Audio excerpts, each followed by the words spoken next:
pala guys, ito. Pag-ano na po natin itong ano, yung kikilo po tayo ng boneless na bangus.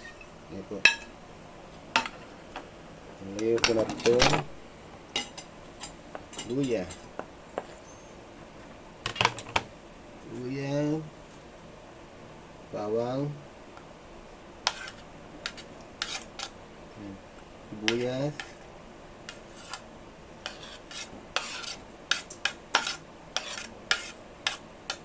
lagyan po natin ito ng pipino.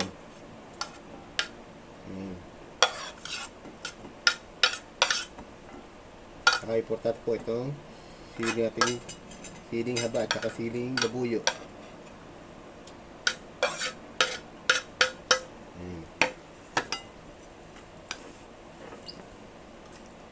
Lagyan po natin siya ng sukang camarines.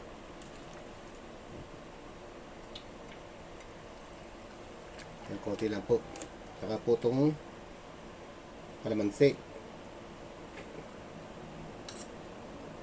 Lalagay po natin siya ng paminta. At ito konting bacon.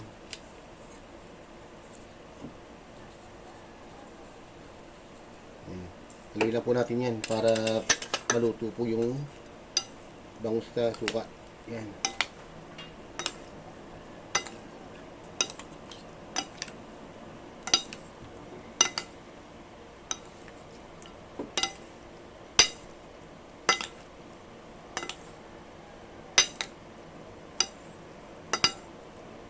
Sarap po yan. Nakakapagluto ba kayo ng ganyan? Ang ginagamit ko po kasi yung boneless na bangus para wala na po siyang tinik. Ito po siya. Tikman po natin.